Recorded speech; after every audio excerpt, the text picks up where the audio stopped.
Vamos a recordar un poco la historia de este jugador ítalo-peruano que en un momento nos choteó, nos ilusionó y finalmente decidió jugar por la selección peruana unos 4 años después. Pero sin resentimientos y recordando un poco la historia, hablar de la Padula significa centrarse a finales del año 2015. Perú estaba entre los últimos de la eliminatoria, habíamos perdido todos los partidos excepto con Paraguay, gol de Jefferson Farfán, y la imagen que tenía Gareca de la selección era clara. Paolo Guerrero no tenía un reemplazo, Jefferson Farfán estaba jugando en Arabia, en Emiratos Árabes, en el Al Jazeera, lesionado, sin ritmo, Claudio Pizarro que ya no aportaba absolutamente nada a la selección. Era indispensable encontrar un reemplazo, un recambio generacional. Las únicas propuestas que aparecían en el fútbol peruano era Raúl Ruiz Díaz y nada más. Perú no tenía delanteros. Beto da Silva, todos sabemos que siempre estuvo lesionado toda su carrera. Iván Bulos lo mismo y Gareca parecía no tener ninguna alternativa en ataque si Guerrero no estaba. No tenía delanteros de jerarquía. Pero fue por esos días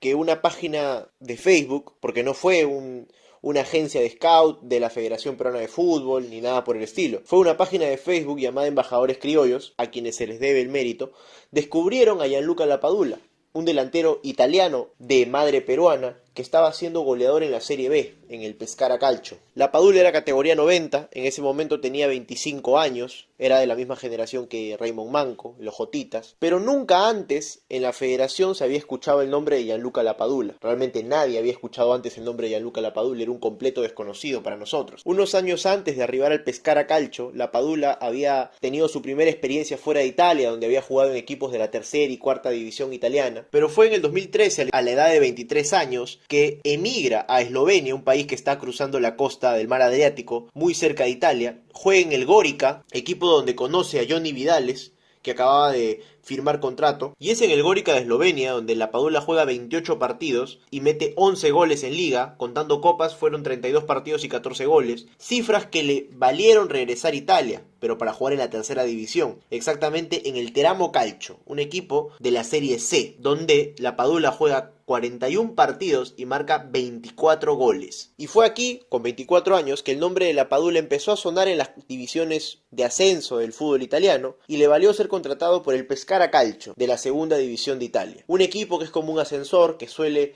intercalar años en la Serie A y otros años en la Serie B. Contrató a Gianluca Lapadula como su goleador, como una alternativa para conseguir el ascenso a primera. Lapadula había sido el goleador de la Serie C y ahora era presentado como un refuerzo importante del Delfino Pescara. Y es aquí donde Lapadula cierra la etapa más goleadora de su carrera. Y también la etapa donde nosotros lo conocimos, donde empezamos a escuchar de Gianluca Lapadula Vargas. Fue en la temporada 2015-2016 cuando Lapadula jugó 46 partidos con el Delfino Pescara y anotó 30 goles en el torneo de ascenso italiano. Fue en este proceso, jugando en el Pescara, que se dio a conocer su vínculo con el Perú. Gareca no lo tuvo que pensar mucho, en febrero se fue a reunir con Lapadula, nos regalaron estas imágenes, estuvo presente el representante, también la madre de Lapadula, y por primera vez Gianluca se empezaba a sentir importante en el mundo del fútbol internacional, y había una selección peleándose por él, pero no está de más decir que él se sentía más italiano que peruano, y es que es obvio, nunca en su vida había pisado el Perú, y él esperaba tener la oportunidad de llegar a jugar en la selección italiana, aunque eso para un delantero de la Serie B parecía utópico, pero quizás no lo era tanto. Los 30 goles que hizo Lapadula con el Pescara no solo llamaron la atención de Gareca, también llamaron la atención de los grandes equipos de Europa. Se hablaba de que la Juventus lo quería contratar, él ya había hecho divisiones menores en la Juventus, también se hablaba del Milan, incluso del Inter.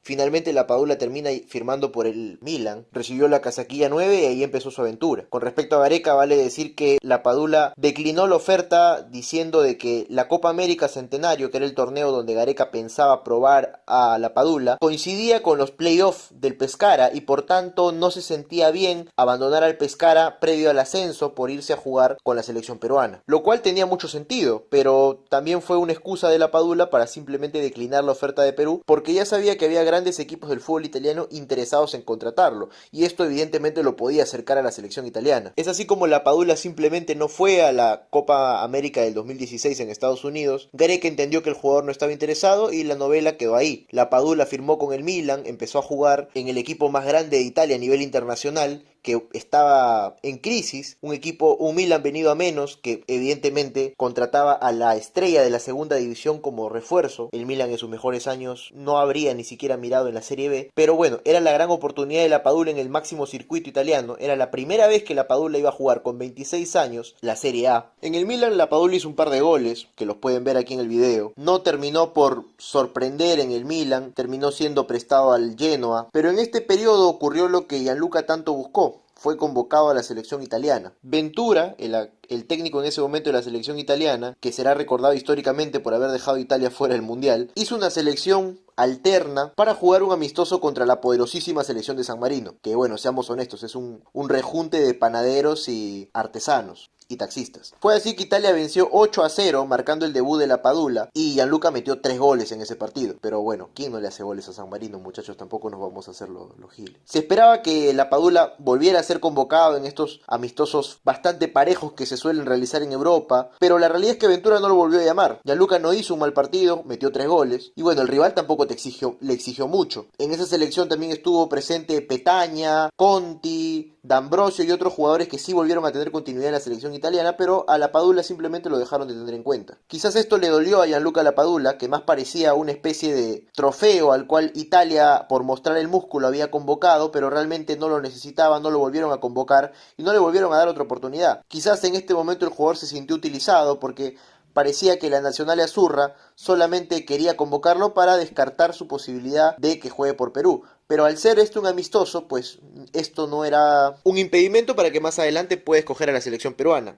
La Padula no volvió a tener una oportunidad en la selección italiana y siguió jugando en el Genoa, donde tampoco haría muchos goles, pero sí es recordado que tuvo un enfrentamiento con De Rossi. El campeón del mundo e histórico jugador de la Roma abofeteó a la Padula en un partido, provocó un penal, se fue expulsado. Parece que a De Rossi no le caía muy bien la Padula y quizás esto podría explicar por qué simplemente no lo volvieron a llamar nunca más a la selección italiana. Fue así como la Padula en febrero había recibido a Gareca y la propuesta de jugar por la selección peruana, y el 13 de noviembre del 2016 ya estaba jugando por la selección italiana contra la poderosísima San Marino. En su paso por el Genoa, más allá de la pelea con De Rossi, Gianluca Lapadula jugó 38 partidos y anotó solo 8 goles. Fue así como en el 2019 llegó a Lecce, equipo con el que descendería, pero marcaría 13 goles en 27 partidos, un promedio de 0,5, un promedio importante. Sus buenos números en Lecce le valdrían para ser rescatado por el Benevento, que acababa de ascender, y así empezar la temporada 2020-2021. En este proceso Ventura dejó fuera a la selección italiana del Mundial del 2018, perdió el repechaje con Suecia y Perú fue al Mundial. Fue así que la noticia de la Padula dio la vuelta al mundo. El jugador que rechazó a Perú para jugar el Mundial con Italia finalmente no clasificó con Italia y Perú sí fue al Mundial. Esto fue una cachetada y quizás un baldazo de agua fría a la Padula, que ya en sus 30 años habrá mirado el partido de Perú con Paraguay iniciando las nuevas eliminatorias, también habrá visto a Perú en el Mundial y habrá pensado: yo podría estar jugando ahí sin ningún problema. Fue así como la Padula, tras los partidos de Perú con Paraguay y Perú con Brasil, sorprendió a todos con un tatuaje y una entrevista donde realzaba sus raíces peruanas. Esto fue motivo de burla porque más parecía un indígena norteamericano que un indígena peruano, pero finalmente explicó que era por una celebración del Señor de la Soledad y algo así, de los Pieles Rojas. En fin, la cosa es que la Padula con ese tatuaje quería dar a entenderle al Perú que había reconsiderado su decisión. En Videna siempre quedaron algo resentidos con él por la forma en cómo había rechazado la propuesta inicial, pero eran conscientes que no están en posición de ponerse con orgullos ni nada por el estilo, porque Guerrero está lesionado, Farfán está en los últimos tramos de su carrera y definitivamente no hay un reemplazo para Paolo Guerrero.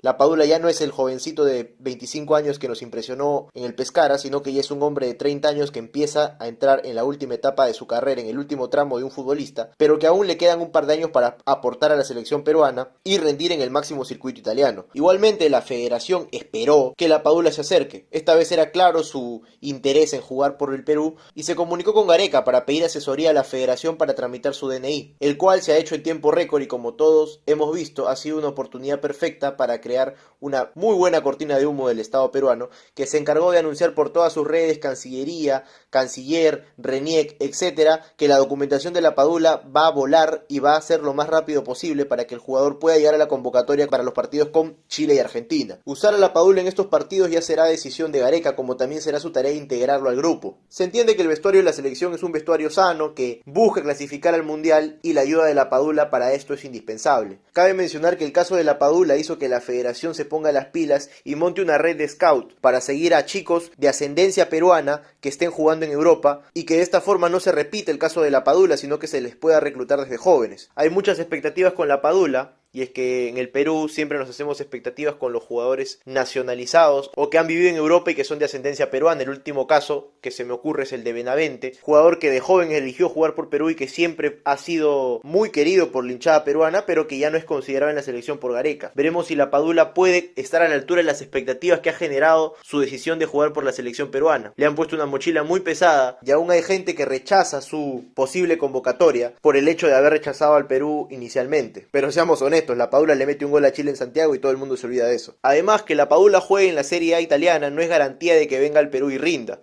Recordemos que en Perú hemos tenido al delantero del Bayern Múnich y no nos dejó muchas alegrías, que digamos. Yo particularmente tuve la oportunidad de ver un par de partidos de la Padula en el Pescara, pero de ahí en adelante no lo volví a ver más. Me pareció un jugador interesantísimo y que podía aportar mucho a la selección peruana. Pero han pasado 4 años de eso y sería importante ver qué es lo que ahora le puede dar la Padula al fútbol peruano. Todos nos quedamos a la expectativa y esperemos que meta muchos goles.